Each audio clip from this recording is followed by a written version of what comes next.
Hello and welcome to another episode of Do Go On. My name is Dave Warnocky, and as always, I'm here with Jess Perkins and Matt Stewart. Hello, David. How do you do? Dave, it's so good to be here with you. And Jess, you also. Thank you. Great to be here. Dave, there's something I've always wanted to ask you. Oh, no. Can you please move your car? It's blocking me in.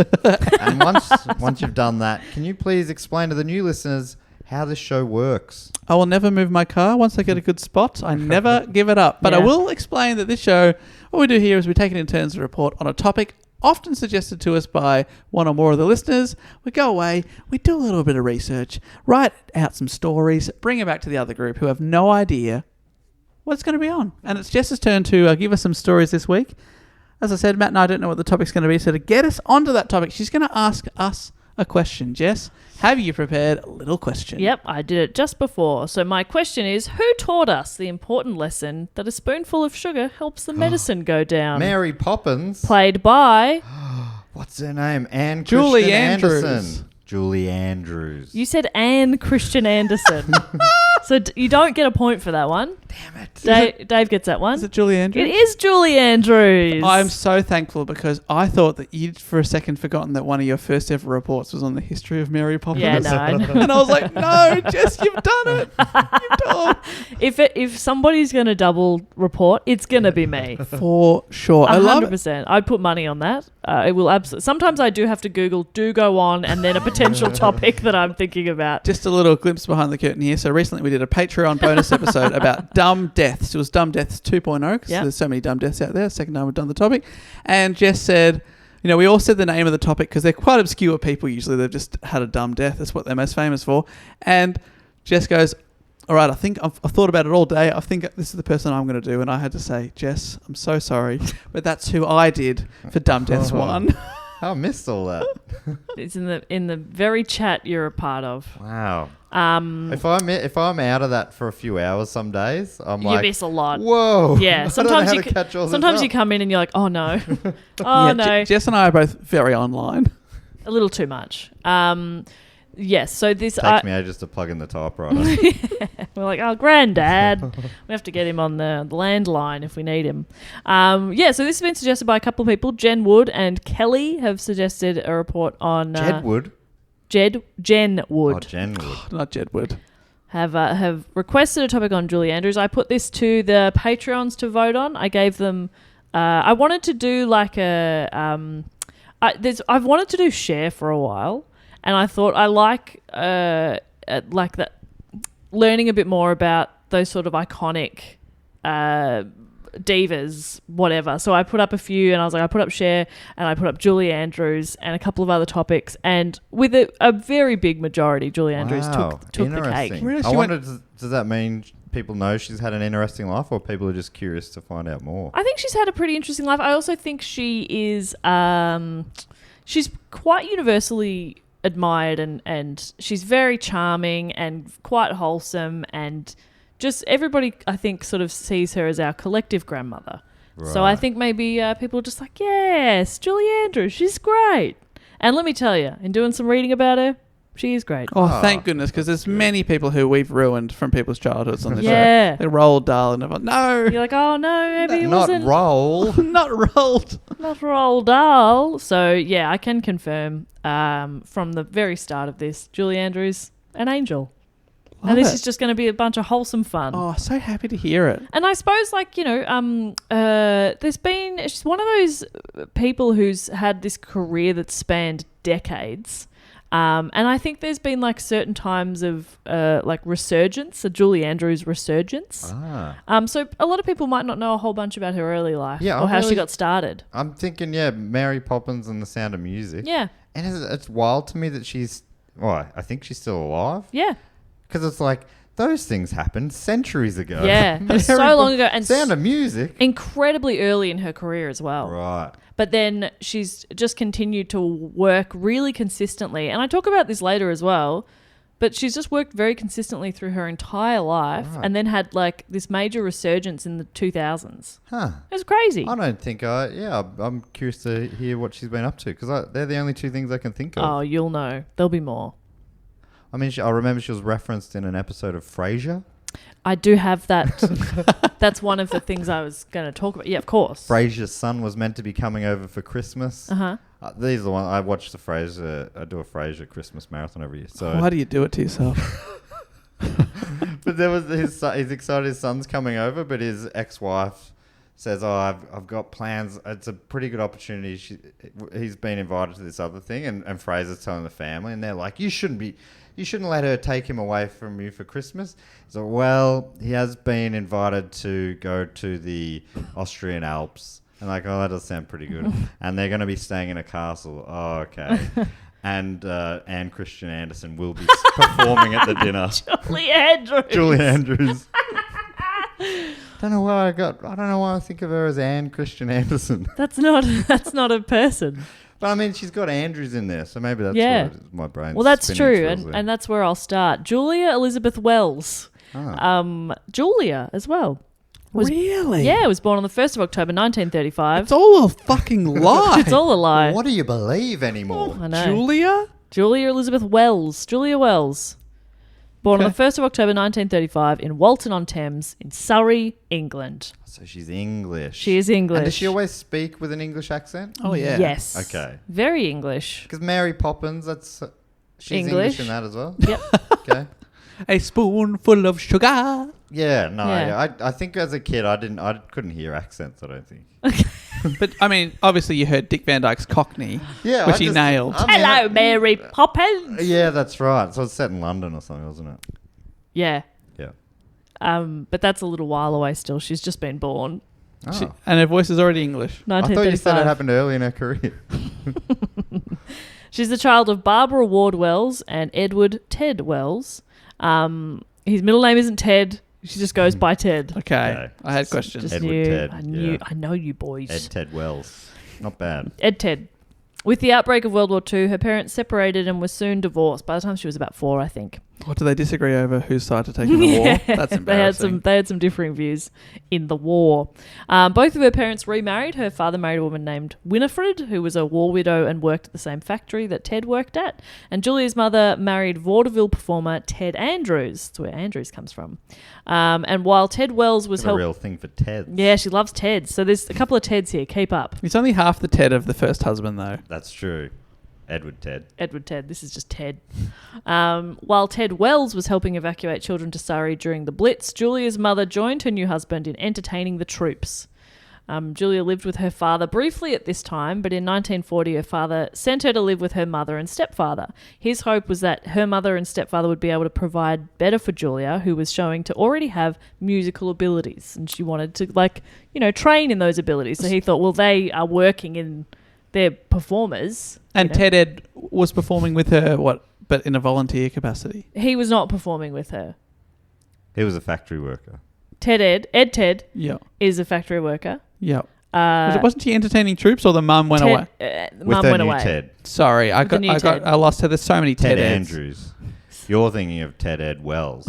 That's right. This is one of the few times I've kept up with Congratulations. I know, and we've got doubles, and it's very confusing, and you're keeping up. It's amazing. Feels weird. Yeah. You love Anne Christian Anderson, so it makes sense that you'd be paying attention. But the Andrews family were quite poor and, in her words, lived in a bad slum area of London at the time. And Julie has since stated that the war was a very black period of my life, which I think makes sense. Probably a lot of people would say that. Yeah, a bit of a glass half full, half empty kind of outlook. Yeah, it is a bit, isn't it? Yeah, well, okay, the war was bad, but what opportunities did it create? Yeah. Maybe you could have got into manufacturing guns. Yeah. You know? Money can be made. Yeah. Julia. Children in this day and age not thinking about how they can capitalise on war. Yeah, it's all, woe is me. Woe is me. I'm born into a big war. I don't have access to food or shelter. Oh, my God. Kids these days. Anyway, according to her stepfather was violent and an alcoholic, and after a couple of incidences, she put a lock on her bedroom door just for her own safety, which is fucked. A child should not have to do that. In time, her mother and stepfather, who she was told to call Pop, which she hated, I think she called him like Uncle Ted, and her mum's like, call him Pop, and she's like, I don't want to, but Mum and Pop their stage career improved and they were able to afford to live in better areas in a nicer home. Ted Andrews got her into lessons with concert soprano and voice instructor Madam Lillian Stiles Allen. Oh, That's a good name. Stiles Allen recalls, the range, accuracy and tone of Julie's voice amazed me. She had possessed the rare gift of absolute pitch. Just perfect pitch. That's beautiful. But did they get someone to excise that demon that she'd been possessed by? We got to get pitch out of there. Got to get that perfect pitch out of her. She's young. And into me. Give it to me. This poor child has been possessed with perfect pitch. So with a child with perfect pitch and a beautiful voice, what are you going to do other than capitalise on that? So from about 1945... Manufactured guns. From about 1945, her family manufactured guns. Oh, the war's over, you fools. You've missed your shot. Buy high, sell low. Yeah. Well, every year on year, people have been buying more and more guns. You've started calling her Julie. Has she changed her name now? It's not entirely clear where the name does change. I think this is her, like that quote was her former teacher talking about her, probably quite far down the track. But yeah, I wasn't exactly clear on where she changed. Dropped the R, went for an E. So 1945, she spent a fair bit of time performing with her parents. She later wrote about her first performance, during which she stood on a beer crate to reach the microphone, saying it must have been ghastly, but it seemed to go down all right. The beer. Very nice. The beer. And I read on this this website I found that has like a bunch of information, I think specifically about Julie Andrews. Oh, cool. Is it julieandrews.com? No, it's wikipedia.org. Okay. Just had like heaps of information about Julie Andrews and her films and stuff. Why is it named that if it's about her? I don't know. It might have been like a supercalifragilistic XP Wikipedia. Yeah, that's a really long word. I can never remember how it finishes. Yeah, so they just shortened it for the website purposes. That makes way more sense. Yeah. I think you have to pay per letter when you're registering a website, so it's better to keep it shorter. She is good at business. Yeah. So I read on wikipedia.org that fellow child entertainer Patchouli Clarke, who was a couple of years older than Julie, recalled touring around the UK by train to sing for the troops alongside Julie Andrews. They slept in the luggage racks. Apparently in the train. Fun. And Clarke later said it was fun, and not a lot of kids were having fun. Again, wartime. That's grim. Not a great time to have fun. You're a troop that's just returned from the front. It's like, and now some children to sing. Great. Awesome. But they're like, that child has absolute pitch. Perfect pitch. I must excise that demon. Demon! There's a demon in that child. Demon! Just tackling a child on stage. Be gone, demon! The power of Christ compels you. Just shaking a child. Get out of there. So a career breakthrough happened for her when she was about 12 years old, when she made her professional solo debut at the London Hippodrome, singing the difficult aria Je suis Titania. That is difficult. Titania. Difficult to say, let alone sing. It was part of like a musical review. It was called Starlight Roof, and it kicked off on the 22nd of October 1947. The review apparently lasted for about a year. They're performing all the time, and Julie wrote about how her performance would go. And this is what she would say. She was like, there was this wonderful American person and comedian, Wally Bogue, who made balloon animals. He would say, is there any little girl or boy in the audience who would like one of these? And I would rush up on stage and say, I'd like one, please. And then he would chat to me and I'd tell him I sing.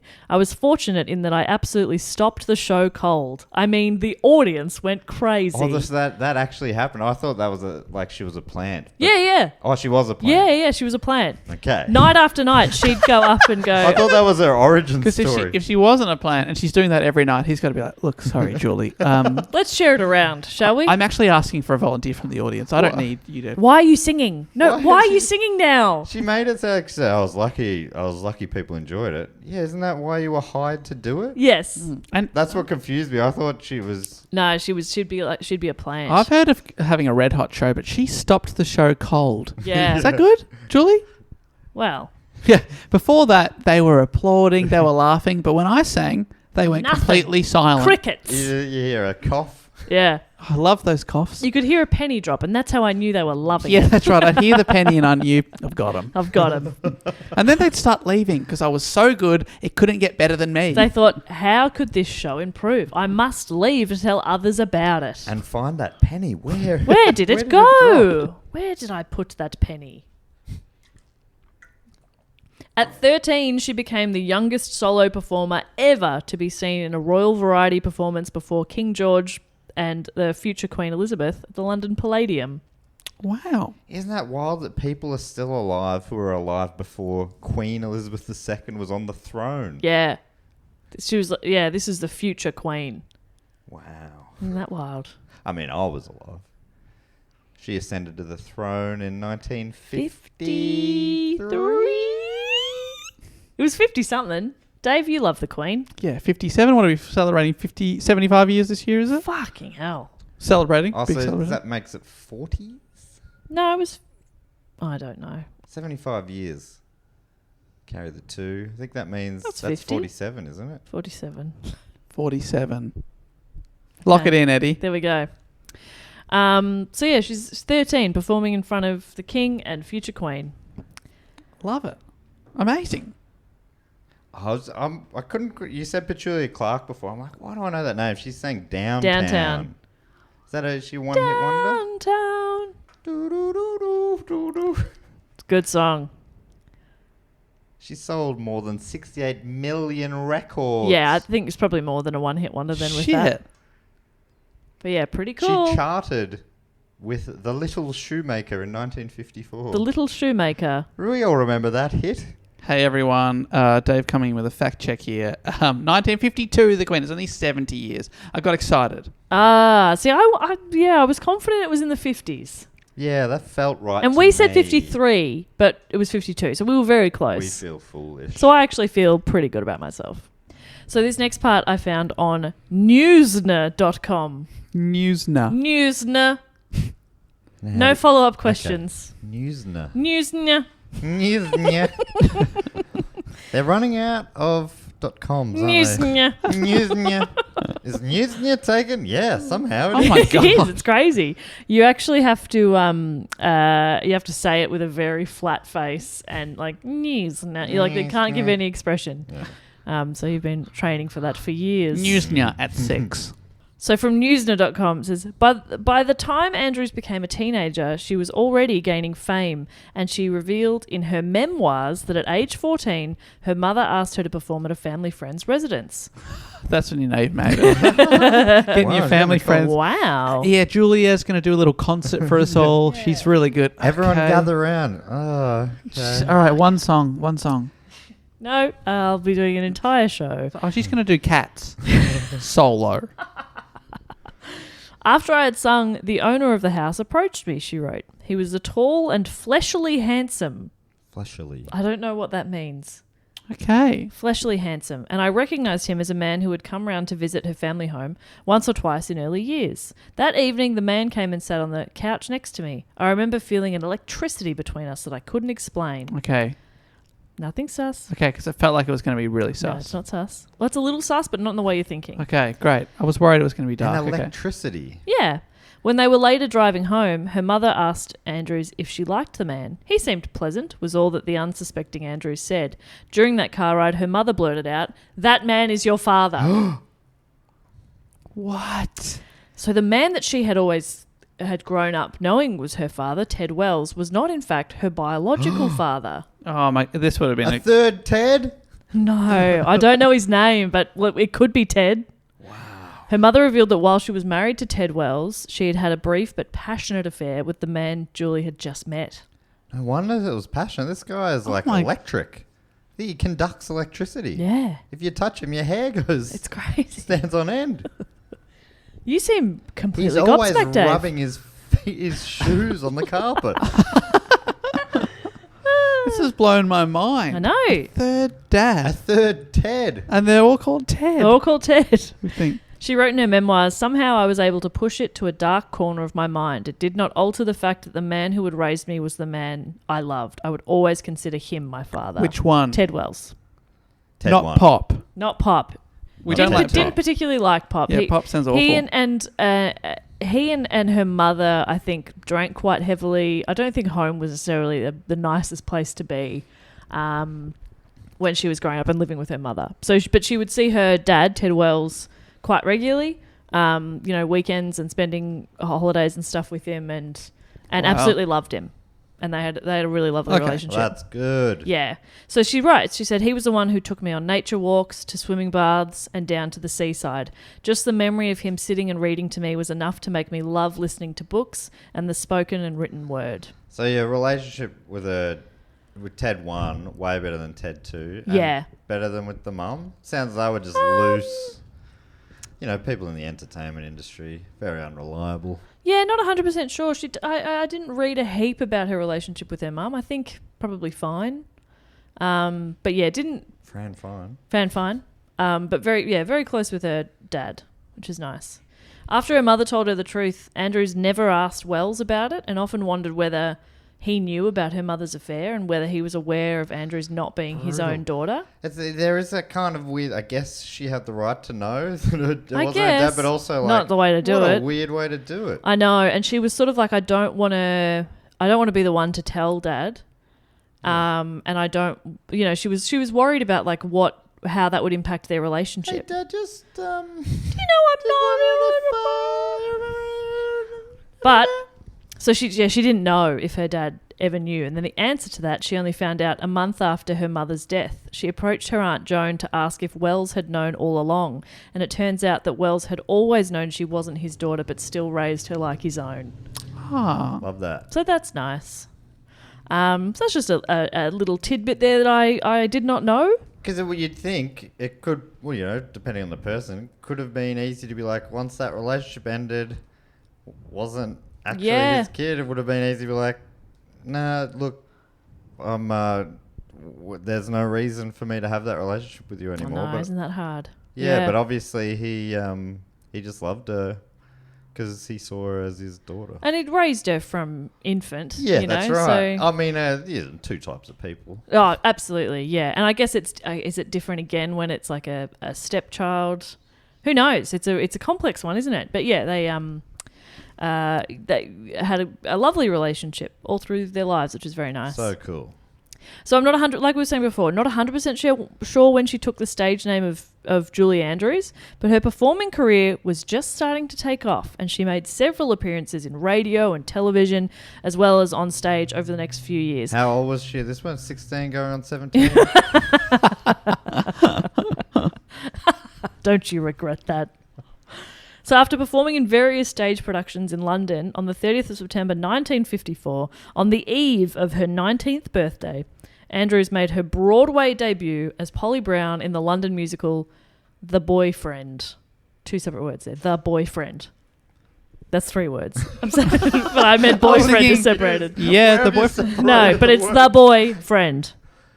Yes. Boyfriend, different. 2 different words. I'm going to go out on a limb and say that show sucked. Oh, did it? Really? Is that what you think? The Boyfriend. It's a classic musical. Yeah, she played I'm standing by my opinion. He hates musicals. I'm just looking up the Wikipedia page on The Boyfriend. Let's have I'm trying to find like plot. Oh, there's several acts to it. Okay, so The Boyfriend is a musical by Sandy Wilson. Set in the carefree world of the French Riviera in the Roaring '20s, The Boyfriend is a comic pastiche of 1920s shows. Its relatively small cast and low cost of production makes it a continuing popular choice for amateur and student groups. Okay. It's cheap and easy to do. All right, you've won me over with The Boyfriend. 2 words. 2 words. Yeah, no, don't get any ideas out there, everybody. The boy, 1 word, and friend. Friend. The Boyfriend. So making this move to Broadway meant a move to New York, which Julie was nervous about. At this time, she was the main breadwinner for the family, so it felt like a risk to take this opportunity. But she did it, and The Boyfriend was a hit. Critics called her the standout of the show. She played Polly Brown for a year, and towards the end of that year, she was approached to audition for the role of Eliza Doolittle in My Fair Lady. Oh, how wonderful. How lovely! I had nothing else. I was like, I don't have a second quote. Okay. She was successful. She played the role for 2 years, again to rave reviews from audiences and critics. From Wikipedia, it says, during rehearsals, director Moss Hart spent 48 consecutive hours solely with Andrews, where they hammered through each scene. Their words. Andrews later stated that the good man had stripped my feelings bare, moulded, kneaded, and helped me become the character of Eliza, and made her part of my soul. So he didn't let her leave the theatre for 48 hours. 48 hours. Andrews referred to it as the best acting lesson she'd ever received. Soon after opening, she had to tone down the Cockney accent she'd learnt for the role because American audiences couldn't understand her.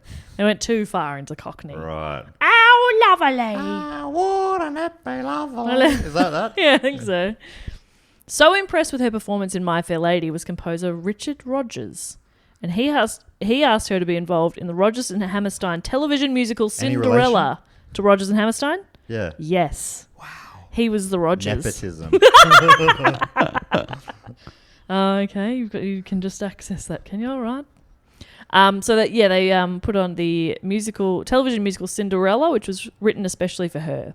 So Cinderella was broadcast live on CBS in March of 1957, and it had an estimated 107 million viewers. What the hell?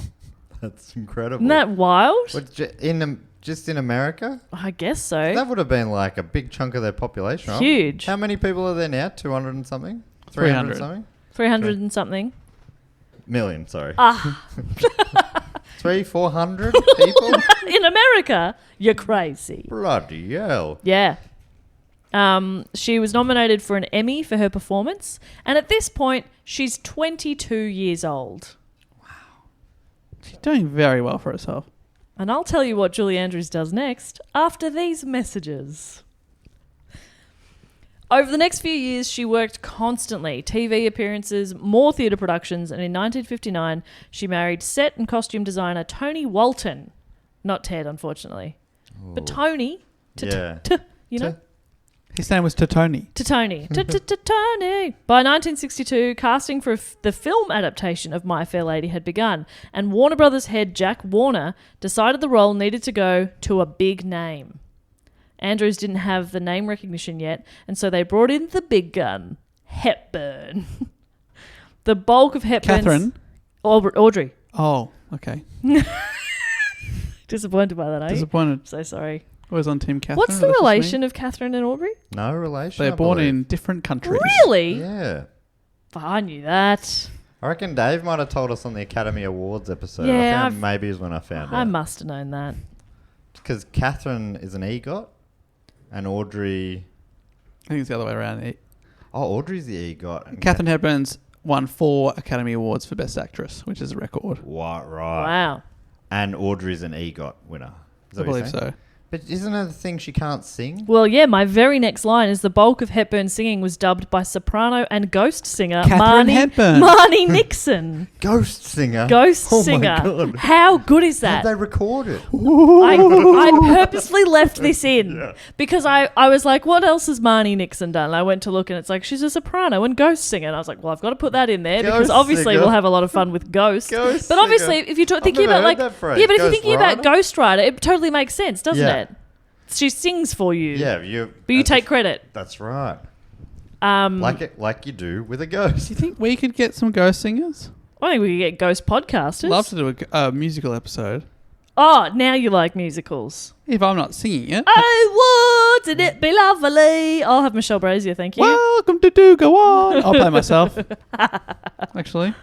So yeah, they brought in Audrey Hepburn, and yeah, her singing was done by Marnie Nixon, who also did the singing for Deborah Kerr in The King and I, and for Natalie Wood in West Side Story. Wow. So there's quite a lot of productions and different projects and stuff that Marnie lent her voice to.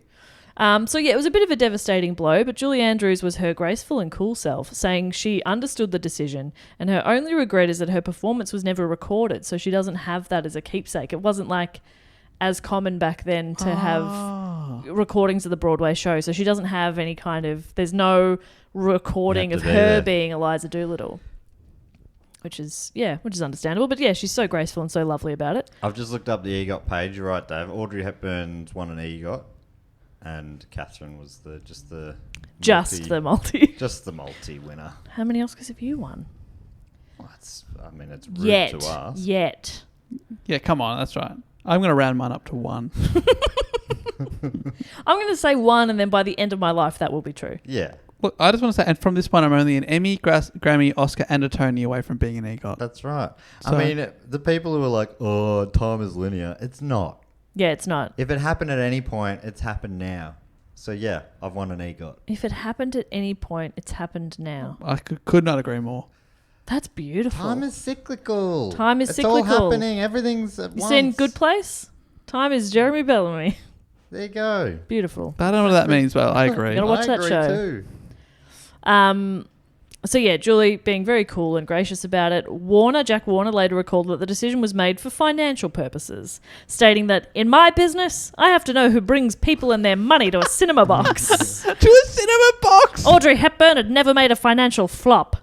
I imagine that's how he talked. I love that voice. And Thank you. It's still a cult classic, so... It absolutely is. And you know what, and I'm sure, I feel like I've definitely said this before, but, Hepburn is such an iconic, one of those classic actors, but I hadn't actually seen any of her stuff until maybe a few years ago, really. And then watching Breakfast at Tiffany's maybe 10 years ago and being like, oh, I get it. She's captivating. So yeah, I can see why that's a good call. But also, you watch Mary Poppins and stuff, and Julie Andrews is also quite captivating. Oh yeah. So, yeah, you watch The Nanny, and Fran Drescher is quite captivating. Exactly right. There's a presence about them. These people, the big three, Hepburn, Andrews, Drescher. Yes. The list goes on. But Julie's next massive opportunity was just around the corner. Ooh. Walt Disney had seen her performance in Camelot at the Majestic Theatre and offered her the titular role in Mary Poppins. Andrews initially turned down the role as she was pregnant with her first child, and she was like, I can't be filming a movie right now. And in a pretty unheard of move at the time, because Hollywood has been brutal and cutthroat forever, Disney said, that's okay, we'll wait for you. Yeah, that is interesting. She was still relatively unknown. Yeah. But they were obviously so sure she was... And they were right. Absolutely, yeah. And they put it off for her. And in a fun little fact here, history repeated itself when they were making the 2018 reboot of Mary Poppins Returns. Jess, I'll hold you up there. History doesn't repeat itself. It's always happening now. Well, Emily Blunt was also pregnant, and the movie was postponed to accommodate her as she played Mary Poppins. Oh my God, it feels like as soon as you get pregnant, you're going to get the call. Would you like to be Mary Poppins? Oh my God. Is that real? Is that a thing? I think so. Should I? Oh, I can't sing. Never mind. That's what some people say. Instead of saying my water broke, they say, I've got my Mary Poppins call. So yeah, that's what they mean. Oh. Yeah. You might have heard it. Quick. Yeah, so many of my friends have said that, and I was like, My congrats, pants babe. are wet. I got the call from Mary Poppins. I'm like, do you need to run lines, or do you want me to help? What do you need? Oh, they needed hospital. Okay, I get it now. I just thought that was quite nice that happened for both of them. Yeah, it's History great. repeating itself is nice. You're right. You don't often hear stories, especially in old school Hollywood, about things like that. Yeah, totally. It's so cutthroat, and it's like, Both your hair's the wrong colour. Get out of this city. It's like, what? You're banned. and Mary Poppins. No redheads here. Didn't Mary Poppins she didn't have kids. No. She's a nanny. She's a nanny. The nanny. See? I didn't. Maybe that's why my brain keeps talking about Fran Drescher. It all makes sense now. My God. The nanny. Mary Poppins was there. So that's how she became Pregnant? Wow. What a way to find out how it all works. Sheffield. So, according to Wikipedia, after the birth of her daughter, this is Julie Andrews. We're done talking about Emily Blunt.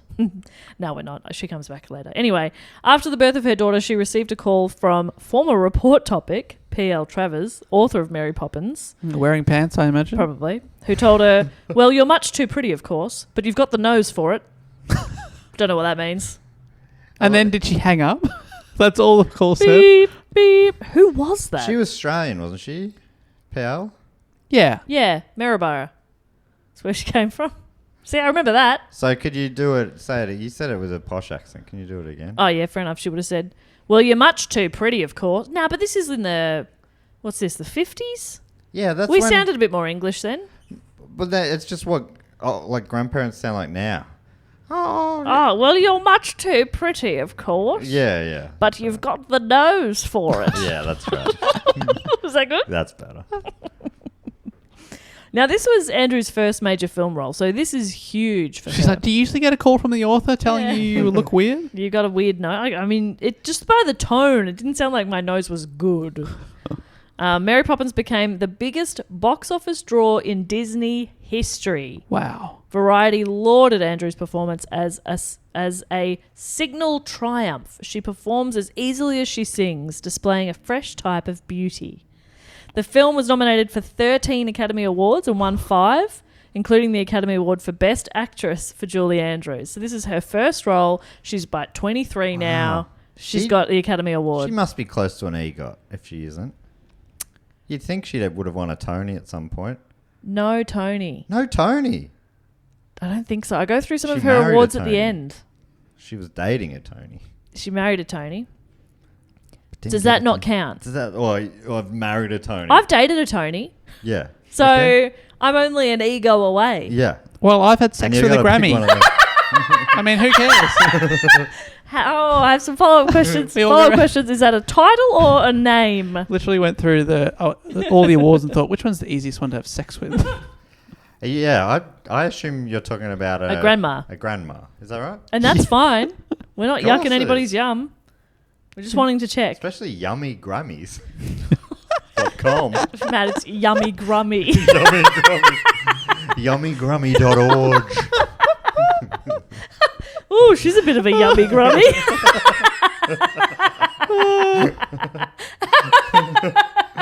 That's horrendous. Do I dare Ooh. see if it's a website? Don't. You're at my house on my Wi-Fi. I'm No. going to start getting some weird targeted ads. Hell no. Yummy Grummy. Yummy Grummy. Shout out to any Yummy Grummies listening.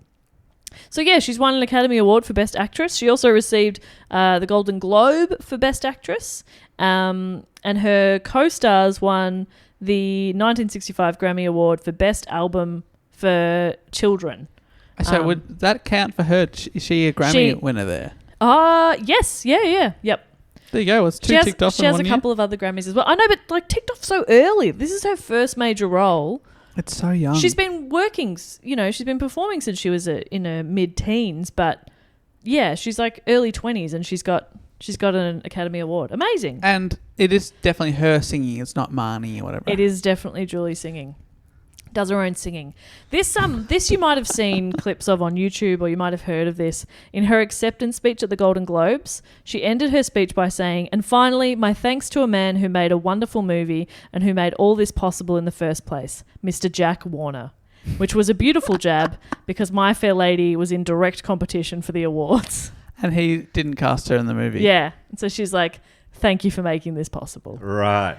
I feel like we've talked about that before. Maybe on the Academy Oscars episode or the Mary Poppins episode, maybe? Yeah, probably.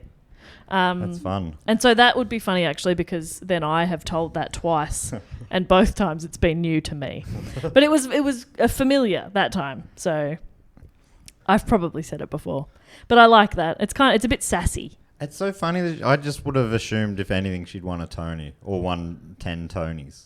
I've got all the awards at the end, so we'll know for sure. Ooh. I've got all of them. I believe you. But I don't know if she has an EGOT. I think she's been nominated for Tony's. I think Tony's the one that's missing.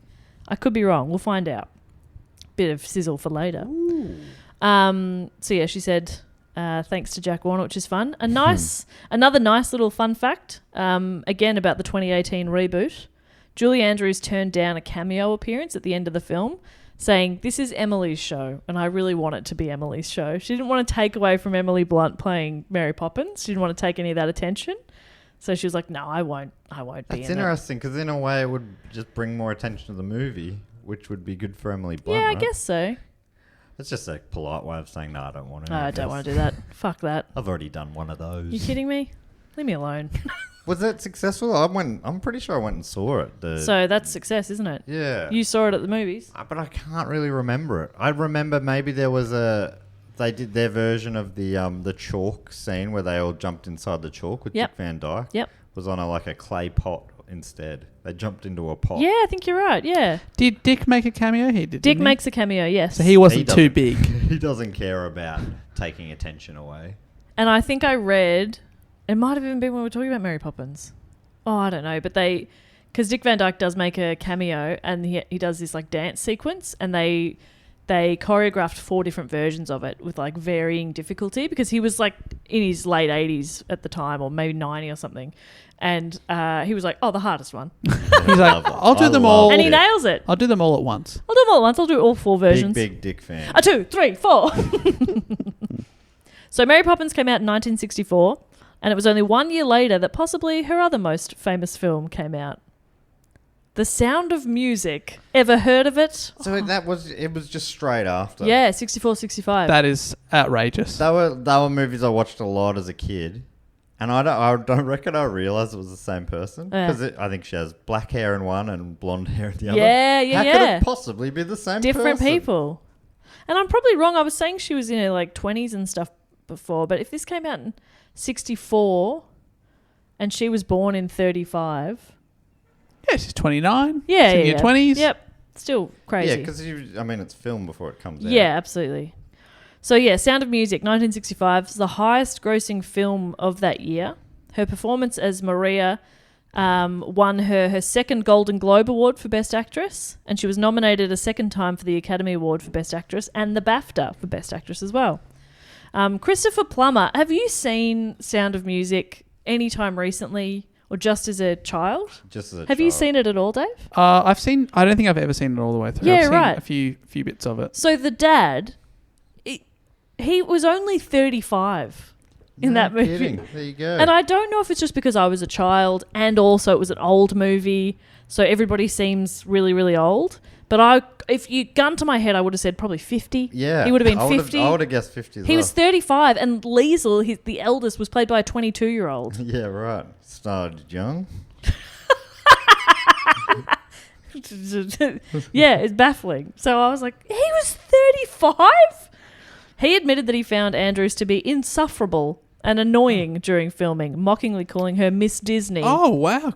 That's Christopher Plummer saying that. Yeah. Later, he admitted he was being immature and that Andrews was a great actress. He was only 35 at the time. Andrews is a great actress and a true professional, and the two of them remained very good friends until his death in 2021. Oh, wow. That's nice. So I just think that's kind of funny that he's like, ugh, God, insufferable. And then had the self-awareness to go, no, I'm being a bit immature there, actually. Love She's that. a delight. From my vague memories, he was a real stud. Well, yeah, I guess. I don't really remember. Well, I was a child. I had different taste then. Yeah. But I see pictures of him now, even as an old man, you're like, oh, yeah, you're a good-looking chap. But you can make it in Hollywood? In Sound of Music, I was never like, hubba hubba. Captain Von Trapp. Yummy. Never. Yeah, you were more into that Aryan boy. I truly don't think I got that movie. No, I don't. I did not understand. I had no idea what was going on. I had no idea what was going on. Yeah, why are they so scared? Why are they running away from these people? This is so strange. And why is this little Nazi dogged the boys? And what's a Nazi? What's a Nazi? I didn't know. It was a different time. I love those pre-Nazi days of our youth. Yeah, it was good. But, we may have lived in a time where Nazis had existed, but there's that sweet innocence of not knowing what a Nazi is. And I wish for that again. Dave, how long before you knew? Hearing all those things you just said, I definitely haven't seen the movie in full. Yeah. It's quite a long movie as well. It's also quite music heavy. I don't think you'd like it. Yeah. No. Not for me. The movie's gone for ages. Then all of a sudden there's a whole puppet show with songs. Yeah. How long does that go for? High on the hills, a lonely lonely. Oh, no. And I was like, why are they? Why do they Why have is such this an happening? elaborate? Yeah. I mean, the kids have a fucking song just to go to bed. Like, Jesus That's true. Yeah, they perform Christ. a song to say goodnight. Good night. That was not good. That sounded right to me. No, it wasn't. It was Have you a ghost singer? I have a ghost singer. Because I think your ghost singer's dying a horrible death. How do you solve a problem like Maria? Yeah. How? And it's funny, Andy Matthews he did a stand-up bit about it, because he also misunderstood it like I did. I always thought it was, how do you solve a problem like Maria would solve the problem? Yeah, right. But it's, how do you solve a problem like Maria? Maria's the problem we have to solve. Yeah. Which is nice, because aren't they singing? They're not singing it to her, though, are they? Or is she in the room when they're singing that? I don't think so. Because it feels like a bit of a dick move. So she's like a young nun, and the other nuns are like, she's a real pain. Right, you're thinking they're asking themselves, WWMD, what would Maria do? Exactly. Yeah, but they're not. They're saying, how do we get rid of Maria? Yeah. She's a pain in the ass. So Julie Andrews continued her streak in starring in the top-ranking films of their year. In 1966, she starred opposite Paul Newman in Torn Curtain, which was directed by Alfred Hitchcock. I said curtain weird. Sounds like you made it. No, Torn Curtain. They're pitching the movie, looking around the room. There's a curtain torn. Ceiling crack? No. Light switch. and that's like spider plant. bottle cap city. Because you're thinking, like you're saying that's three of the biggest names ever. Yeah. Paul Newman, Hitchcock, Julie Andrews. It's the biggest movie of the year. I'm thinking I've definitely heard of this. Yeah, I was thinking the same thing. Torn Curtain. It's a 1966 American political thriller. It is about an American scientist who appears to defect behind the Iron Curtain to East Germany. It sounds light and fun. Yeah. So in 1966, what I would have been doing that year is watching the Saints premiership run, winning their one and only premiership in September there. Yeah, but you could also, I mean, that takes up a day. I reckon anywhere else in the year, you could have watched a film. You've got the 22 rounds leading up to it as well. Right. And a couple of finals. And footy season starts when? March, April. And it's finished September. Yeah. So you've still got a fair bit of time. You could have watched a film. Come on, Jess, look it up. Pre-season, then you got then you've got replays. What am I looking at? What month did it come out? Let's have a look. See if Matt's sort of seen the movies. Let's see. July. No he wouldn't have seen it. No, it's fair enough. I'm sorry that I pushed. The following year, she played the titular character in Thoroughly Modern Millie. She played Thoroughly. That's funny. I shouldn't have laughed so hard at my own joke. No, it's very good. At the time, Thoroughly Modern Millie and Torn Curtain were the biggest and second biggest hits in Universal Pictures history, respectively.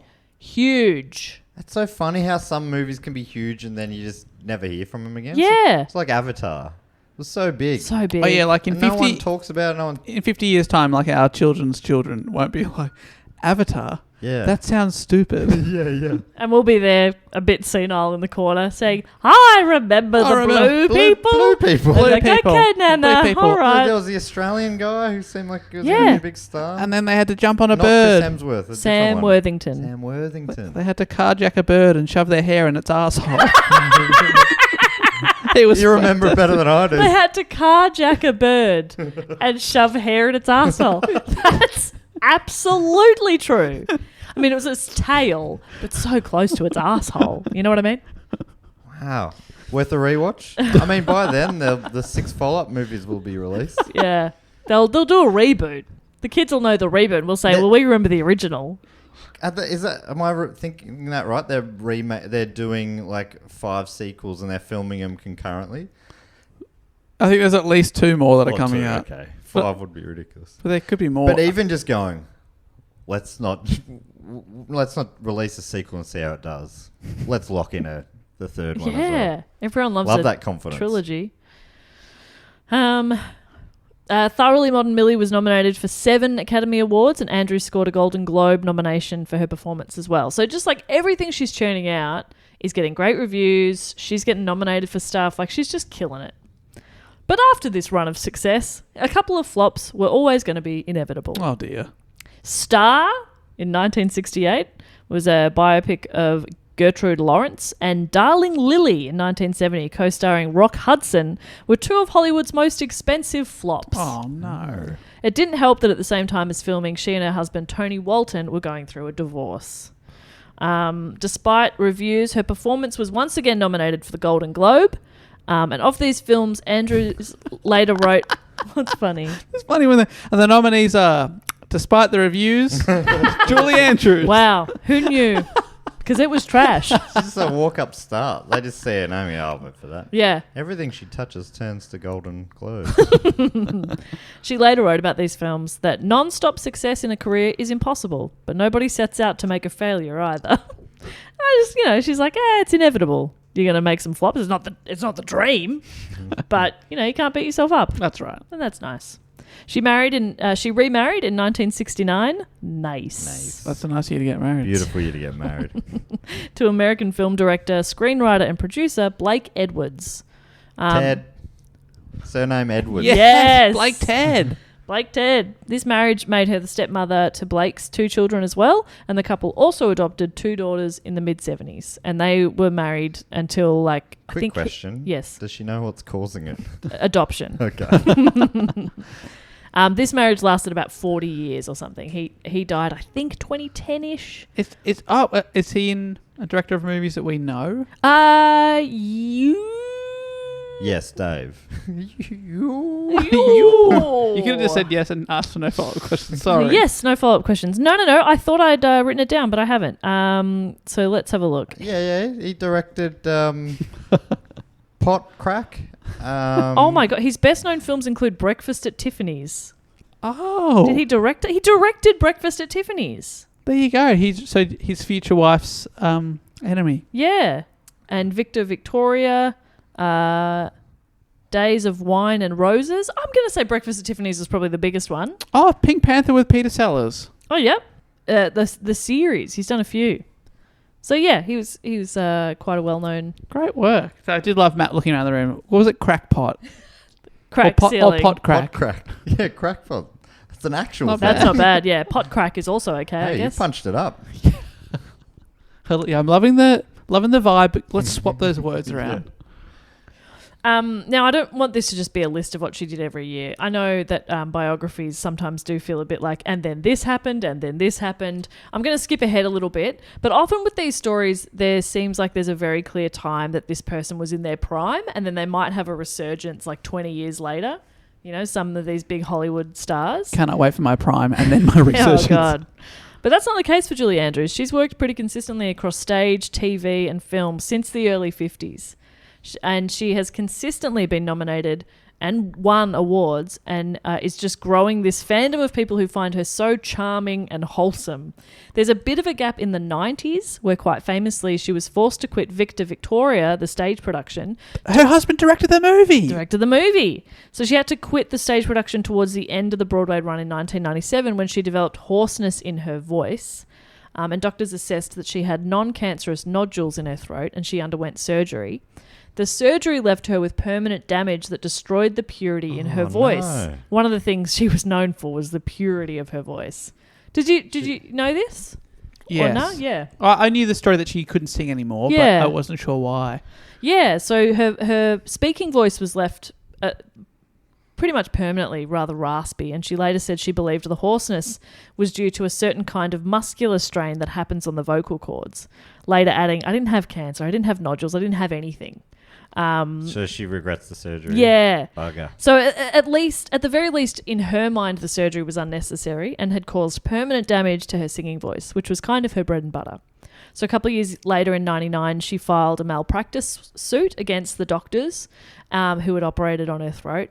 And the doctors originally had assured her that her voice would be back to normal and she'd be able to sing in about 6 weeks, but it never did. The lawsuit was settled in September of 2000, sort of out of court for an undisclosed amount. And Julie has since undergone another 4 operations. And while the operations have helped her with her speaking voice, her singing voice has never been restored. Bugger. So this is in the 90s that, her voice, which is pretty disappointing. But in classic Julie Andrews, just being a delight. There's this quote here. It says, her famous 4-octave soprano was then reduced to a fragile alto. she was quoted at the time as saying, "I can sing the hell out of Old Man River." So she can still sing, but Which not... was from Breakfast at Tiffany's, right? No. That's I'm thinking Moon River. Moon River. Which has And then I said, what about... So she's still capable of singing, just not the same range that she had, which is obviously very disappointing. But I also read that some people sort of said that surgery and sort of the raspiness, it sort of made, I forgot how they worded it, but like some of those more middle notes were a bit more golden, and yeah, she can still sing, but it's not the way that she was famous for. Right. So the next phase of Julie's career introduced her to a new generation of audience. In 2001, she starred as Queen Clarice Marie Rinaldi in The Princess Diaries. Oh, yes, Queen of Genovia. That's right, playing the grandmother of Anne Hathaway. This was her first Disney film since Mary Poppins. Wow, that's a big gap. Huge gap, isn't it? And a lot of fun, that movie. Oh, my God, And so they much fun. waited for her. They- Originally, Anne Hathaway's mum was going to play the princess. They went, and between they waited. They didn't release a single movie in that time. Yeah, Disney. In those 5 decades. They just shut down. They said, we're shutting up shop. We're waiting for Julie. She reprised her role in the 2004 sequel, The Princess Diaries 2, Royal Engagement. Or- I imagine they're not good films. They're great films. They're great films. They're great films. And look, is it because it came out in 2001 when I was 11 years old and I was the target demographic of it, and now I'm seeing it through the lens of nostalgia? A little bit. I think I'm the same. And the limo driver. He's so fun in it. Lou? Is it like Joe or something? Joe. It's Joe. Sorry, Matt. It's Joe. The actor's name is Joe? No, the character's name is Joe. Who plays Joe, Dave? Oh, look Joe at is... Hector Hector Elizondo. Hector Elizondo. He's great. Best known from Chicago Hope. Can I have a look at him? Yeah, you'd know his face.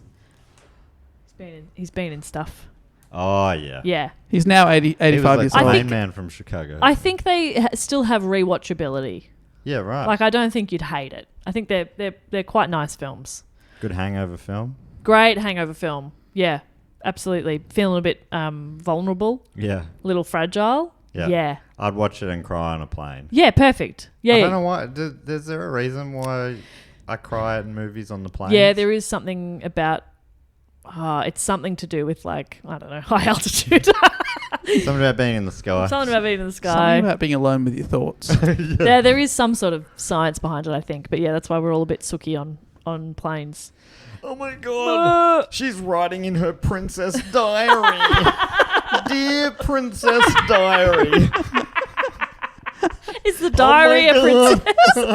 I haven't seen it, I assume.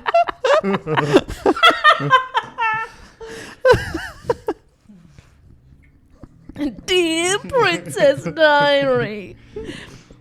In the sequel, Princess Diary 2, Royal Engagement, she sang on film for the first time since having throat surgery. The song, it's called Your Crowning Glory. It's Your crowning glory. She's not that deep. It was a duet with Raven Simone, and it was set... That is so Raven, actually. Yeah. Raven saying that is such a Raven song. Such a Raven thing to do. Raven. It was set in a limited range of an octave to accommodate her recovering voice.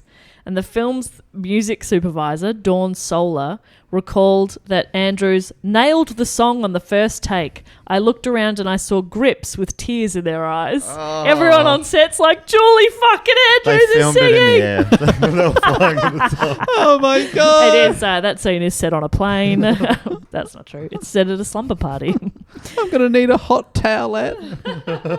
So beautiful. So yeah, like I said, I didn't want it to just be, and then this year she did this, because she's doing something all the time, and like these huge, crazy, amazing projects. She won't stop. She won't stop. They've tried. They said, Julie, take a holiday. She won't. So are you going to talk about any more films? Yes. Yep. Because I don't think I've heard one that Just you wait. I've seen. Torn Curtain. Just you frickin' wait. 2 words. I want to go back and watch Curtain. Torn Curtain. It sounded pretty cool. You should watch Torn Curtain. In 2003, she made her debut as a theatre director, directing a revival of The Boyfriend, the musical in which she'd made her Broadway debut in 1954. How many words? 3. 3 words. The boyfriend. Do you get to make that choice as the director? Yes, you do. I read as well that her production featured costumes and scenic design by her former husband, Tony Walton. Oh. Welcome back, Tone. Isn't that quite nice? In 2004, here you go, Matt. If you haven't seen this, 2004. we are stopping recording. We are sitting down and we are watching it. Can you give me a clue? Oh, have a guess. 2004. She voiced Queen Lillian. It's an animated blockbuster. Shrek. Shrek 2. Shrek 2. She plays Married to Fiona's John mum. Lithgow? Yes. John, yes. He was He's Lord Farquaad. He's Lord Farquaad. Who's the dad? It's John Cleese. Yes. Yes. Absolutely. Yes. See? I seen it. definitely saw that. I've seen at least 2 Shreks. Well, she's reprised the role as well for its sequels, Shrek the Third and Shrek Forever After. So she's done a fair bit of voice work as well. She's done many, many TV and stage performances, too many to mention, but one that I thought was nice was when she made her London comeback after a 21-year absence. Her last performance there was a Christmas concert at the Royal Festival Hall in 1989. So in 2010, she performed at the O2 Arena, accompanied by the Royal Philharmonic Orchestra and an ensemble of other performers as well. She'd previously said in interviews that she wouldn't be singing, she'd be doing a kind of talk singing, because obviously post-surgery her Rap. voice... Please rap. Please rap. My name is Julie, and I'm here to say...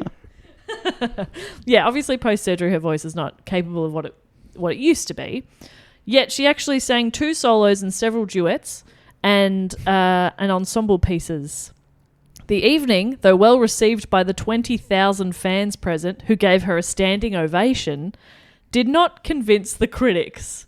Which is so funny to me, because imagine being a critic, seeing this 75-year-old icon and being like, not that good, while 20,000 people give a standing ovation around you. And also knowing that she's had operations that have, heard her voice and still being like, I've heard better. Yeah, I've seen strange. Adele. I was like, what? Imagine being on stage looking at 19,999 people on their feet, and you can see the one critic just arms crossed in With the a front notepad? row, taking and all effort is no. No. No from me. It's a no from me. I just thought that was quite funny. But it's really nice that she's done this big arena show and everybody's standing ovation. Everyone's loved it. Yeah, a bit sad, I reckon. Seeing her like that. Yeah. Let it go, I reckon. Yeah.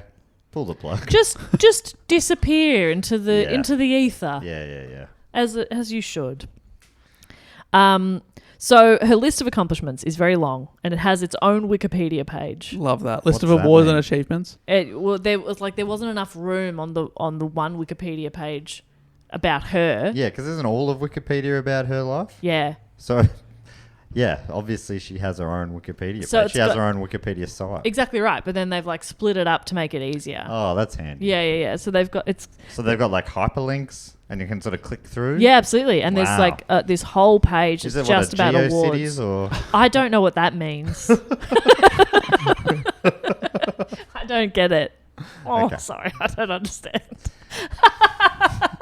It's an old. I think Yahoo. They were ones that you made for yourself back in the. Oh, old I'm days. young. So No, you're not. I don't get that. Oh, sweetie.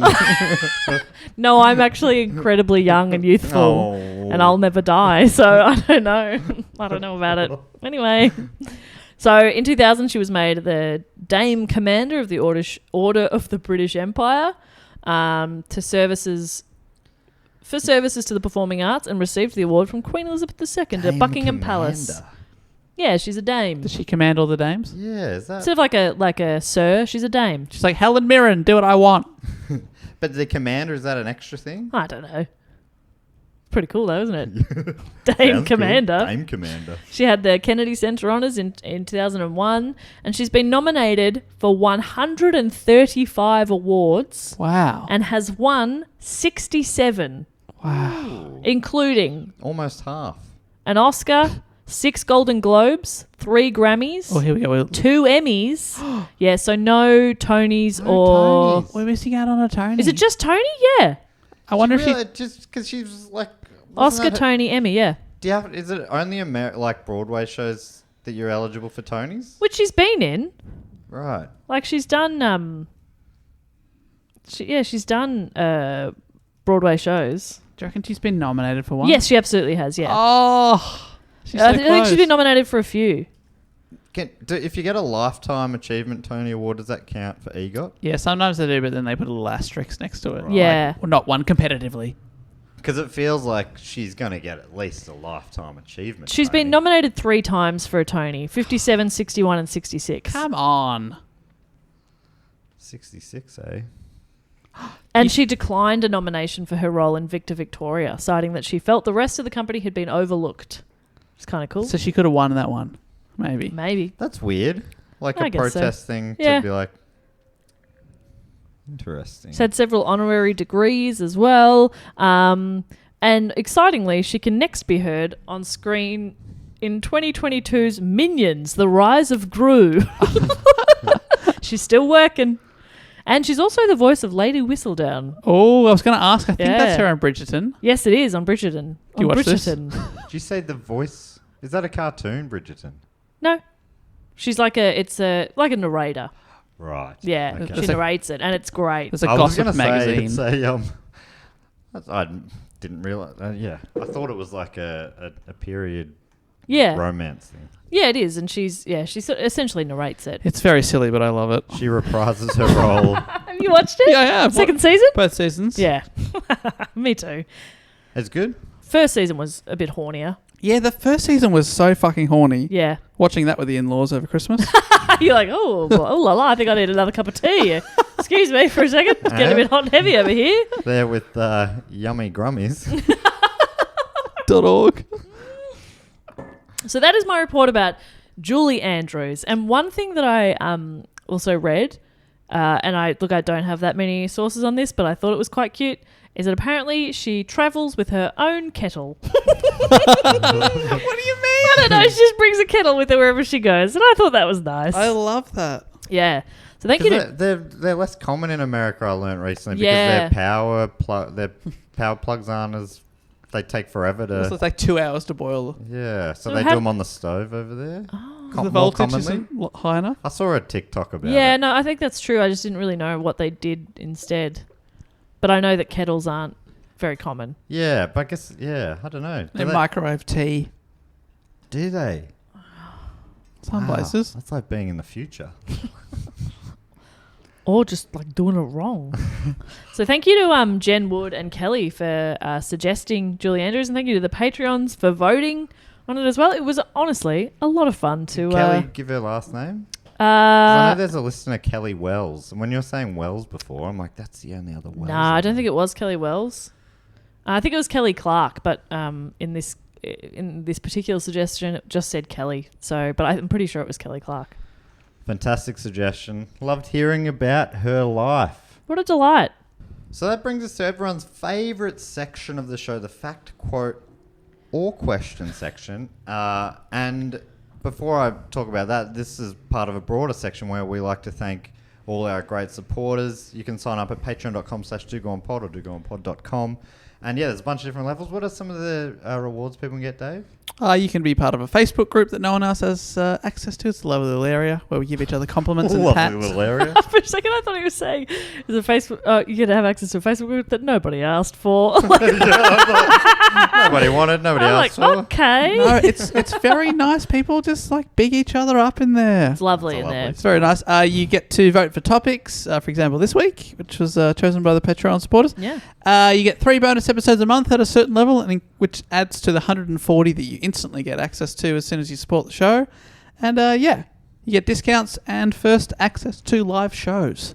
And you also, if you're on the Sydney Schomburg level, you get to give us a fact, a quote, or a question, or a brag, or suggestion, or whatever you like, really. Just type anything you want in there. You also get to give yourself your own title. This section actually has a little jingle, goes something like this. Fact, quote, or question.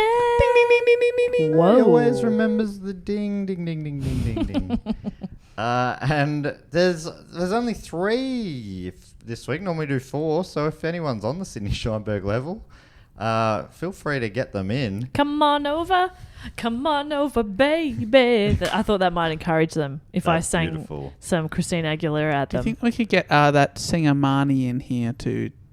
Get fucked. To go sing You it. get fucked. That was good. Yeah, that's good, but I like great. Meow. Dave's that one. Kitty critic. got claws. The first one this week comes from Eric. I don't know why I said that with a New Zealand accent. Eric E. Morales. Eric E. Morales. Eric E. Morales. I love the New Zealand language. It's beautiful. Eric has given himself the title MVP. Oh. Most vertical patron. Okay. Pun on the That's great. on primates. Yeah. The most vertical primate, which is so good. Good stuff. By the auteur, Sir Robert Vince. Eric has asked a question this week, and this is that question. Eric writes, "Hi all, or sure if anyone has asked..." Have I said that I only read these out as I'm reading them out? It's very apparent. Because sometimes it's their typo, sometimes it's my error. I'll just read it as written. Hi all, or sure if anyone has asked something similar, but here goes. Probably not sure. All right. I love to sleep on my side, but inevitably it hurts my back when I wake up the next morning, so I tend to sleep on my back. What's your most comfortable position to sleep in? How do you get comfortable enough to get to sleep? Anyway, cheers and thanks for answering my dumb questions. Thanks, Eric. It's not a dumb question. It's a very personal one. Niche. Yeah. Unexpected for sure. I'm a little offended. Are you? Yeah. Well, I'll field this one then. I just feel like, what are you going to do with that information? You know what I mean? You're going to steal my identity? Maybe, yeah. That's not Jess. She's not sleeping on her stomach. Yeah. That's how you know it's not me. I sleep Never on sleep my. on stomach. I know sleeping on your back, I believe, is probably the best way to sleep. So I'll try to sleep on my back, but I always end up on my side. Yeah. I mean, you're also asleep. So, like, you move. You can't really control that the whole night. I do often find where I fall asleep is how I wake up. Right. You know, like In your bed. Amazing. Yeah. What are the chances? That's crazy. Every night? Yeah, after watching Moon Knight on Disney, I realise now that it's not that common. Some people need to chain themselves to the bed so they don't get up and moonwalk or whatever. That is, haven't been paying that much attention. But, sleep on the side, I reckon, is the go. But yeah, I do try to sleep on my back. And to try to get to sleep, I think I might have talked about this before, but I play some games, normally like an alphabet game where I go through, like last night I was going through, I'm like, all right, I'm going to go through actors A to Z. Oh, wow. And then you name like A. Yeah, Ben Affleck. Okay, so we're going surname. Surname only? Well, you make up your own rules. Last night, I think, I went with surnames. How far did you get? I believe I remember getting pretty deep. Yeah, I think I got stuck on X and must have fallen asleep around then. X. But in the past, I've done Xavier, right? It's higher level of difficulty. I'll go A B, but I'll go any one at all. Right. Alec Baldwin, then B C. Brian Colella, who's one of our great Patreon supporters. I wonder how Brian would feel about you Charles thinking Darwin. about him as you go to sleep. Yeah, sorry, Brian. Sorry, Brian, if that is an invasion of your privacy to have your name in my head as I fall asleep. D E. Can't think of one right now. So, Dave, how do you go to sleep? I sleep on my side, hugging a pillow. That's cute. Love to hug. I mean, you have a wife, but okay. Exactly what she says to me. And I say, but I can roll around with this pillow. I can face this way. I can face that way. I can't just chuck you around the bed. And then you say, anyway, night pillow. I love you. Love you, pillow. Spend my life with you forever. I cannot get to sleep unless it's on my side, but I'm told I end up on my back snoring very quickly, but I can't go to sleep unless I'm on my side. Even as a child, I remember my dad would come in and tuck me into bed and he'd be like, come on your side. I can't sleep otherwise. Yeah, right. I try. Got to get all tucked up. I start on the right side and then I roll to my left and then I'm asleep. Love that. Yeah. It's pretty great. I think that's a good question, Eric. I wasn't offended as Dave and Jess were. I'm very offended. They were disgusted by the question. Quite upset. So I don't know if you can hear that in my voice. Jess But is I'm going to struggle to sleep tonight. Yeah, because I'm like, who the fuck is watching me sleep now? Like, why do you need to know this about me? Do you know what I mean? Yeah. Like, I give so much of myself, and now you want to know how I sleep? Like, what more is there of me to give? You want to know how I walk? Left foot, right foot. Is that right? Yeah. You always start with the left. Always. That's how you know it's Bob. I'm going crazy. I can't think of a DE Yeah, he's name. Googling DE. I need David to- E. I don't know any of these It's people. Derek. Yeah, Darren. I mean, I normally would come up with one. I just can't remember what I'd You're also say. going straight for male names, which is very interesting, All, David. I think everyone I just said was a male name as well. Donna. Yeah, I normally... EF is Ella Fitzgerald often. Okay. DE, I don't... It's funny, I don't normally feel like I get stumped there. Anyway, next one comes from Drew Forsberg, very close to a DE.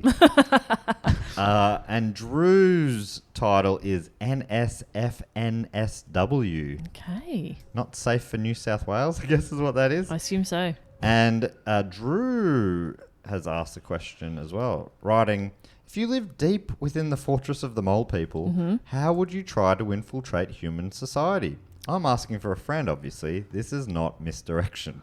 I would... Okay, so I live deep within the Fortress of the Moles, and I'm Uh-huh. trying to infiltrate human society. Yes. So I just go through the ground. Okay. I go up. Yeah. And then you just... I was like, then hello. assimilate. Yeah. I come out the Just get a hole, job. and they go, did you just come out of that hole? I say, what? No. I gaslight them. And then I go, you're crazy. Bye. And I just, like, walk off. And then I'm just like, I just live there. You pick a footy team. That was incredibly easy. What do you Yeah. mean, how do you infiltrate? Like, up. Do you know what I mean? Super Like, easy. I'm down, so I just go up. Yeah. Like, I don't get it. I reckon I first... He's still looking up DE. He He's will not really let this struggling go. to get DE. That's interesting. You Focus, can't just Dave, you can't focus. just Google, or you want to figure one out. Who has? People are going to be yelling at their iPod. That's what I'm frustrated by it. Dwight Eisenhower. Oh, thank God. Good. Good one. Good one. How did you arrive at that? I googled people with the initials DE. Danny Elfman. It was that easy. Danny one. Elfman. They've got Zac Efron on here. Come on, what's his real name? I'm guessing his real name's Dzac or something. Dave, if you were a mole person, how would you infiltrate? I'd probably Google humans' names Okay. and then call myself Douglas Engelbert. Okay. Okay. We've really lost Dave with this one. I'd probably call myself David Evans, aka The Edge. There we go. That's how you get, you infiltrate society by calling yourself, hello, I am the Edge. Hello, it's me, The Edge. He should have called himself Da Edge. Then he could have kept the The Edge. How else do you infiltrate society? I think that you obviously become president or prime minister of a large country, get access to nuclear weapons, and then I think the rest is... Dave, I feel like mine was easier. What was your Just one? go up. Oh, go up. Yeah, sorry. Get into the lift. Go up. Escalator. Yeah. Escalator. Yeah. Yeah, I think, you just want to, depending on where you come up. So if you come up in Melbourne, you pick a footy team. You join the footy tipping comp at work. Yeah. You get a job first. Get a job, join the footy tipping, win the footy tipping. Go to Friday night drinks. Yep.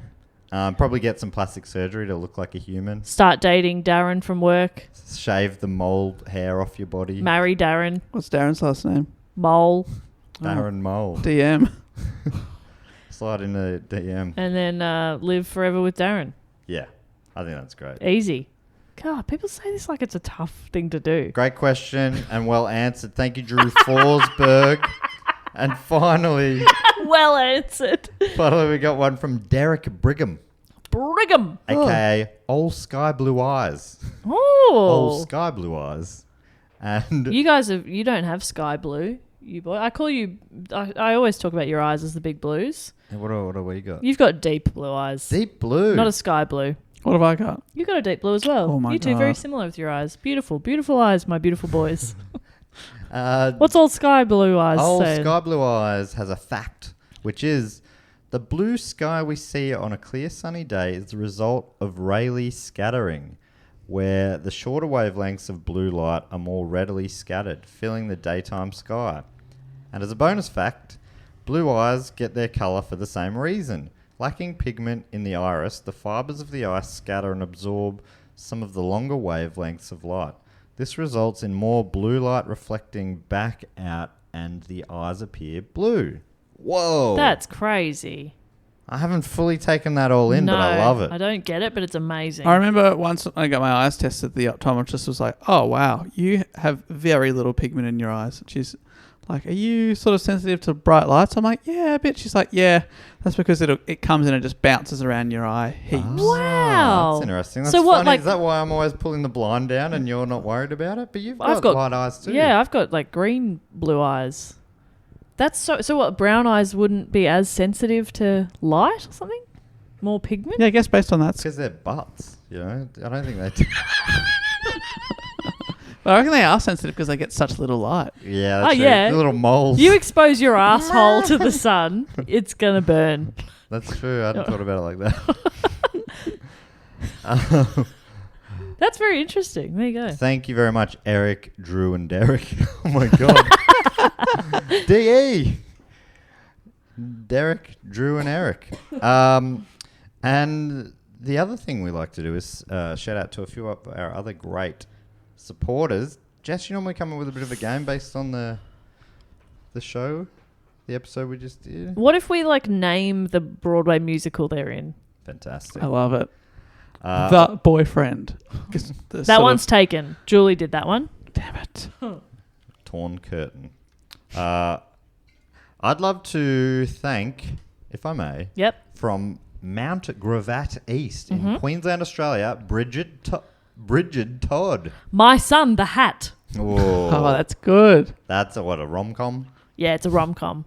about A single mum to a hat. and the hat Finding love. No, Oh, the mum finds love. Mums can find love, Matt. Huh. Single mum. Correct. Looking for love. Look, I've been on Yummy Grummies, and I know mums and grums can both find love, depending on your definition of love, of course. Mums and grums. Bridget, I cannot wait to see that musical. I'd also love to thank from Address Unknown. Oh. Can we assume from somewhere deep within the fortress Just of go the moles? up. I'd love to thank Elizabeth Todd. Ooh, a couple of Todds. Yeah, I wonder. Any relation? I hope so. Elizabeth Todd. Musical, how about Help, I'm on Fire? Oh, Help, that's I'm on good. fire Yeah. in my loins. Ooh. Oh, a bit, It's of, like- bit it's of like- bracket work. Is how the song keeps going, but the musical is called Help, I'm on fire. I'm on fire Again, in my loins. That sort of. Help, I'm on fire in my groin. Not a good musical. God, what are you gonna say? I was going to say these things write themselves. We just showed how easy it is. Help, help, help, I'm on fire, fire, fire with Why aren't desire. you helping. I'm not talking metaphorically. I am burning like a tree. That's on fire. Yeah, you got to click because otherwise the tree's just standing there. Yeah, often trees aren't on fire at all. Most of the time they're Yeah. not. I'd say like 95% of the time. Yeah. Thank you, Elizabeth Todd. And finally, from me, I'd love to thank from Melbourne in Victoria, Australia, Dominic Hugh. Dominic Hugh, you go have a go Dominic on. Who. Dominic, starring in He's looking around the room. the famous musical. Is that my picture? About a photographer. Yeah. And he's on a musical journey of discovery, finding his first ever photo. Wow. Yeah. That's nice. That's beautiful. And, you know, he not only does he eventually find the photo, along the way, he finds himself. Oh my God. Yeah. Spoilers. Thanks for that. Jess, it's about the journey. Still, it would have been nice to go into it not knowing anything, but okay. A beautiful musical and well put together by Dominic. Beautiful. Thank you, Dominic. Can I thank some people? I'd love it if you did. I would love to thank from Huntingdon in Great Britain, Cheryl. Cheryl. Cheryl. Star of Box of Puppies, Oh, the musical. Box of Puppies, the musical. And And it starts with a masked man, dropping a box of puppies with a brick in it into a lake. But that box of puppies comes to life. Because the puppies are alive? No, the box. Okay, the puppies all die? Help! We're inside. Help! Help! I've got a box of. I've got puppies inside me. Yeah. But singing. Yeah. Help! I've got puppies inside me! All our musicals start with help. And yeah, the box comes alive, sort of like a magic pudding sort of thing. Okay. A bit of a character, this box. Yeah. Cheryl playing And- the box. And it's about the box's journey to return the puppies back to its mum. Mum. Yeah. Mummy dog. Mum and dog. Or grum. Yeah. Wow, that's nice. Yeah, it's beautiful. But you Who know, does Cheryl play? Cheryl plays the box. Okay, Lead role. Good work, Cheryl. that's good. Voices the box. Right. Yeah. It's- Because it's an a pu- animatronic thing. Oh, I okay. mean, boxamatronic. Boxamatronic musical. First of its kind, actually. Yeah. Very impressive, Cheryl. I would also love to thank from Arlington, Texas, Joel Acklin. Joel Acklin. Acklin is fun to say. Acklin. Acklin. I love that. Acklin. Something very satisfying about that. Joel Acklin. That's fun. Joel Acklin. Joel Acklin. Joel Acklin. Beautiful name for a boy or a girl. What about Bank Robbers Incorporated? Okay. Yeah, they're The going musical. legit, but still robbing banks. And it's all about the legal process where they're trying to Register a form business. company. They're trying to do the right thing and pay tax. Yeah. And the Bureaucracy stands in their way. accountant keeps saying, and how did you come into this money? Like, we stole it We robbed from a a bank. How is that not clear? Yeah. And the so I've accountant's like, stolen okay, great. $300,000. What's the relevant tax I pay on Yeah. that? That's a great joke, but how did you really earn this money? By working. Yeah, well, it took us quite a lot of time planning it. I mean, some people are like, oh, you can't earn that much money in half an hour. It's like, well, no, there was a lot of work leading up to it. Yeah. You know, people always say not bad for half an hour's work, but it actually, I mean, once you actually look at the amount of time, the number of people in the group, it's like it's not set you Yeah. up for life kind of money. A bank doesn't rob itself. It takes a lot of planning. That's a great opening number. A bank doesn't rob itself. Oh, Yeah. that's good. Takes a village to rob a bank. Yeah. That's nice.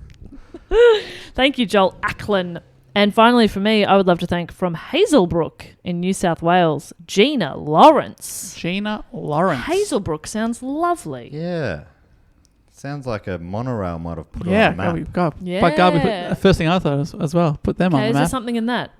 Yeah, Monorail the musical. It's just a stage adaptation of the Conan O'Brien penned Simpsons episode, but we've added a few new characters, Ooh. including one played by Gina Lawrence, which is a box. And that's the staple of a Matt Stewart musical, is that there'll always be a box Exactly. character. Everyone needs a motif. Yeah, Yes. exactly. And it's actually it's gotten to a point where audiences are delighted to see Yeah. the box. They're Yeah. sort of like, how is he Where's going the to box? incorporate it this Give time? When the box comes on, they box start comes out, applauding. it's standing ovation. Yeah. The box, like, they have to factor that into the running time. They're like, okay, well, box, you'll walk out. Don't bother starting your song yet. Wait for the standing O. Everybody will settle down. Begin. The box is sort of the modern day Fonzie or Kramer. like a walk-on roll. Yes, Yeah. absolutely, yeah. Beautiful. A beautiful thing. Hey, I'd like to thank from Chermside West in Queensland. Big shout out to Carolyn Clancy. CC. Clancy. Clancy. First thing I thought of as well.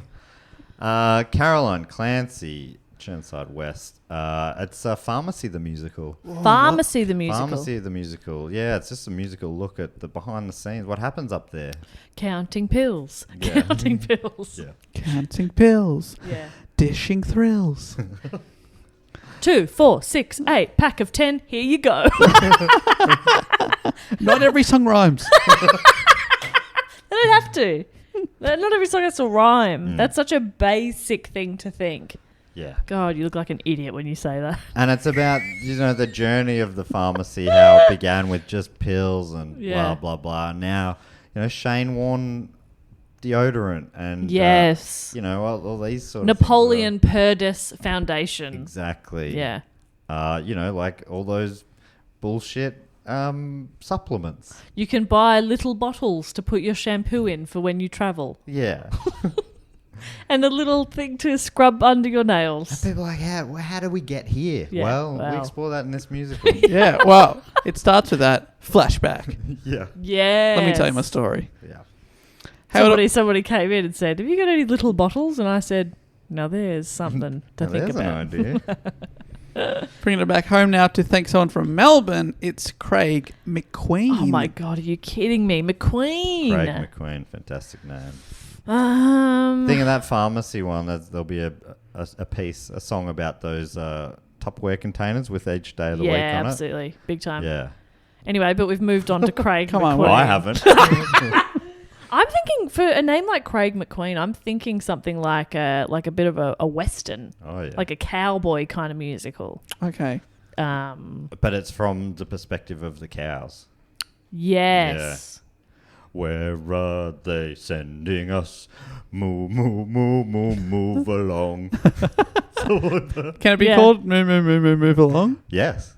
The musical? Do we think it needs that many moves? What about just move along? What do we think? Well, these are things we'll workshop. Yeah. Move I have a vision, Uh-huh. along. Jess. No, and I get the vision. And I hate the vision. I'm just thinking in terms of like printing the posters. Oh, you yeah, want it to be yeah. nice and legible Yeah, and yeah. not just full What of about bullshit. moo moo, etc. along? That's better. Yeah. Great. People can sort of figure Moo out. moo, etc. along. Yeah. You choose your own moves. Moo moo recurring along. Yes. Moo to the power of moo. Yeah. Along. Moo to the power of moo's fun. Yeah, that is good actually. Anyway, yeah, we can workshop this, but it's definitely about cows. It's about cows, yeah. And Craig McQueen's playing a cow. Yeah. And the He's playing the head of the cows. villain is a horse. Yeah. I think that's very I keep important, thinking- actually. I keep thinking the last one's the best one, but then the next one's better. Yeah, so let's see how we go with the last one. And finally, I'd like to thank from Ormond Beach in Florida. It's Western Vole. No. That is such a good name. Western Vole. Western Vole. Holy shit. Western Vole. I was wondering how you got to Western theme. It's funny how the things you just see just out of your... I didn't see that. Western Vole. What about Deck Chair, the musical? Oh. History of the humble deck chair. Okay. And it's a lot sexier than you would think. And what Really? deck chairs have seen and what deck Yes. chairs have been a part of. A lot of butts. A lot of butts. A lot of butts. But a lot of famous butts. Yeah. Yeah. Everybody sat on a deck chair. Yeah. That's the thing that makes us all equal. Everyone sat in a toilet. Imagine being like Brad Pitt's toilet. Oh, imagine. Oh no, he's coming back for more. I guess every toilet would say that, wouldn't it? Oh, I've never thought about that. Poor toilets. That's why I piss outside. Yeah. And a gentleman never shits. Thank you very much to Weston, Craig, Caroline, Gina, Joel, Cheryl, Dominic, Elizabeth, and Bridget. And that brings us actually to the end of the episode. We've got no Triptych shout-outs this week. We normally do shout-out to people in the Triptych Club if you're on the shout-out level or above for 3 straight years. But none 3 years back survived. So let's have a moment's silence for the ones we lost. Jess, is there anything we need to tell people before we go? That if you would like to, you can suggest a topic. There's a link in the show notes. You can also do it at our website, dogoonpod.com. You've also been working on an exciting new development. Yes, I have, and we have. We have got a new merch store set up. I'll pop the link in the show notes as well. It'll be on our website, on our Instagram. You'll be able to find it. But yeah, we've got some new merch available on spring.com. We've got mugs, we've got hoodies, we've got stickers, and there'll be more coming in the next couple of months as well. So if you're in the mood for something new to drink your morning brew out of, or to stick on your laptop or to wear on your body. Now, which one's which? They can do whatever they like. Yep. I'm not here to govern what people Okay, do. so you can put the mug on your computer. Yeah, and if you want to drink out of a hoodie, you can. Fantastic. I'm so excited. We've got hoodies. These are our yeah. first hoodies we've done. They are, yes. So cool. Yeah, it's really great stuff. So, and we would love to hear from you as well. If you've given any of that merch a go, give us some feedback. We'd love to hear about it. But yeah, you can absolutely suggest a topic. You can find us at Do Go On Pod on all social media. And yeah, dogoonpod.com is our website.